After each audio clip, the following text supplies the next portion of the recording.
This is quite interesting. I got the book, the Statutes Volume 3, that's got the full wording of the Tumultuous Petitioning Act in it. And then I found some Google books. I thought it was the same book. There's some free Google books with some statute law in, but they're all different.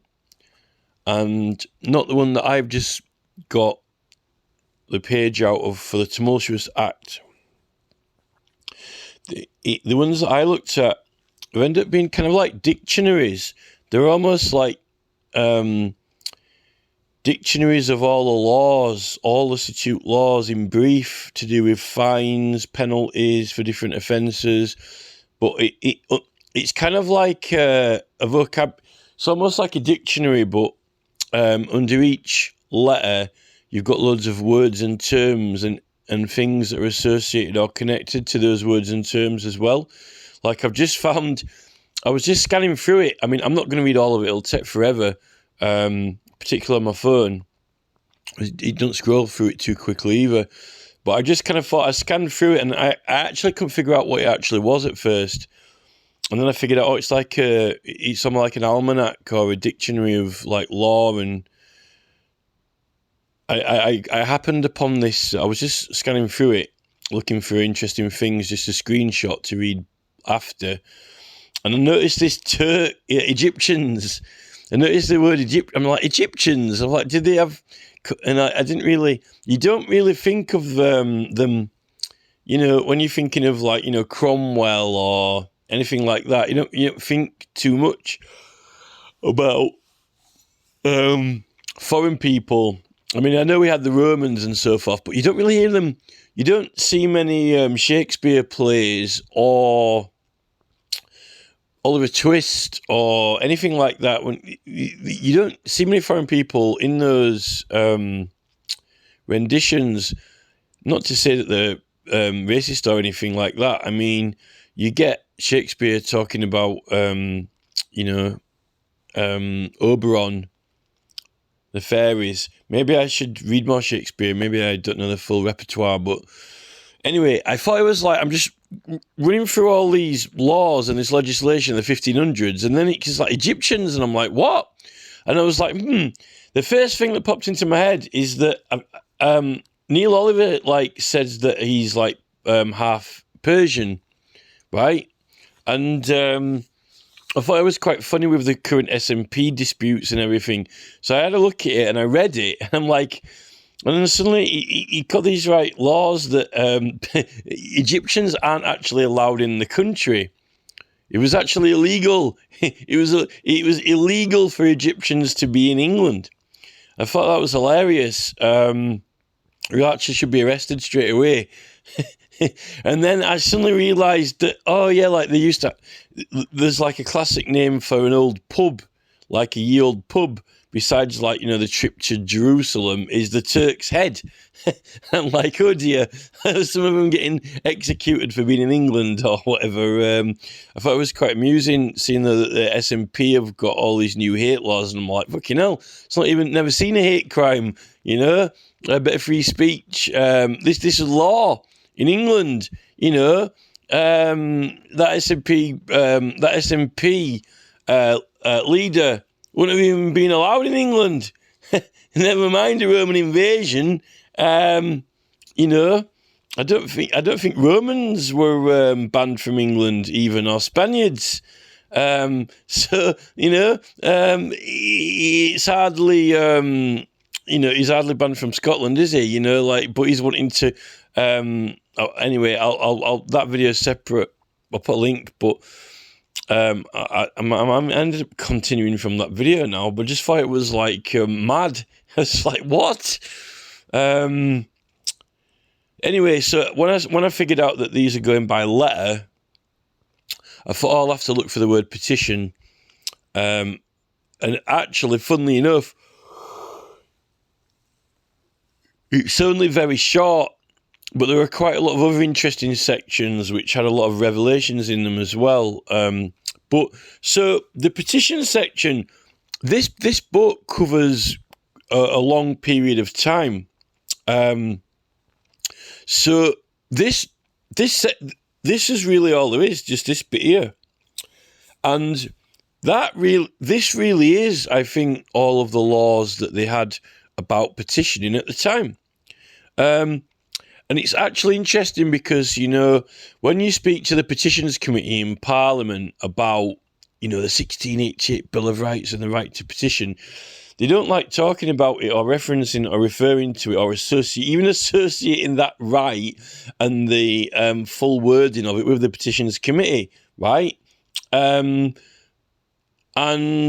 it's something that they don't even want to acknowledge that you're using, really, because if they were, then, and you're running a petition with them, then they'd have to act or do something in connection with them being a party, or them being the authority or jurisdiction that you're running the petition with, and they might be the one who is responsible for affirming or getting your rights validated if you get challenged by any other authority or jurisdiction which is not Parliament, right?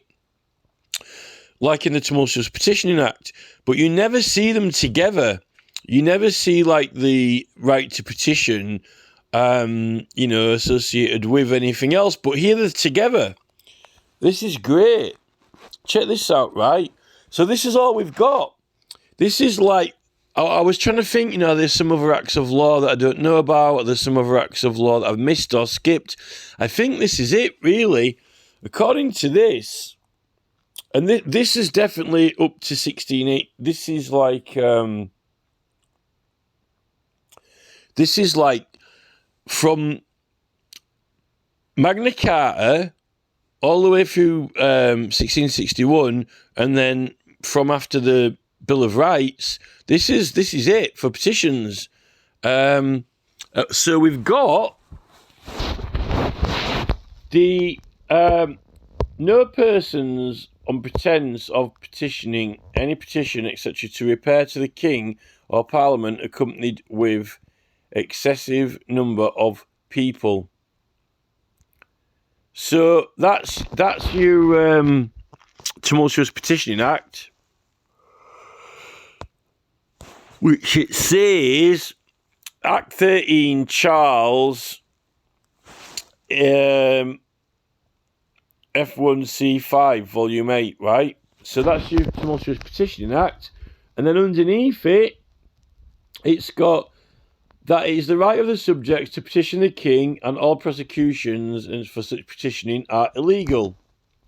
And it's got William and Mary, that's the Act, that's the Bill of Rights, 2C2, Volume 9. It says for other matters, see liberties. So look under L for liberties. I'm guessing that's within this book, and I'm guessing that's within this volume. Look under liberties for other matters, but that's not petitioning. Other matters probably associated with it. And then they've got the Petition of Right. But the Petition of Right was earlier. The Petition of Right was like, that's under, it's Petition of Right is under a different title now to petitions, which it says that he that prays aid of the King shall have but 4 writs of search. I wonder if that is the thing that you can, ask for a proper thorough investigation, or you can appeal to the higher courts.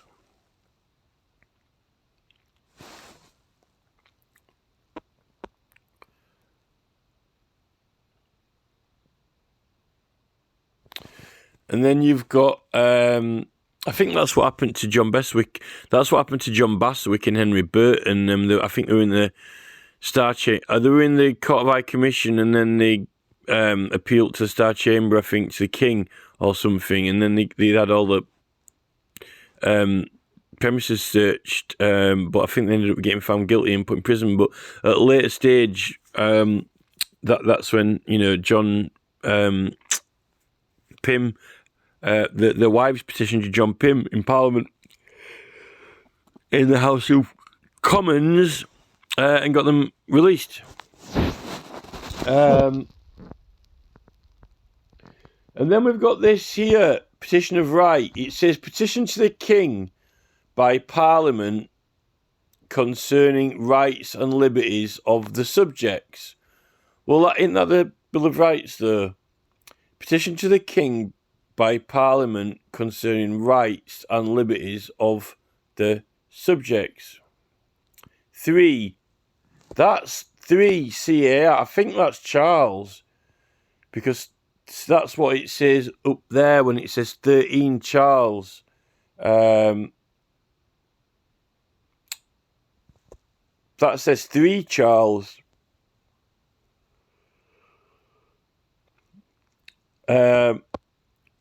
1C, 1 Volume 7. And then we go on to petty treason then. So,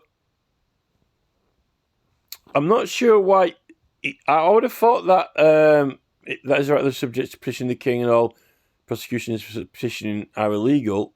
That is William and Mary. So this other thing here, this petition to the king by Parliament concerning rights and liberties of the subjects. I wonder what that is then, if that's not the Bill of Rights. That's that looks like Charles as well. But that's 1C1 Volume 7.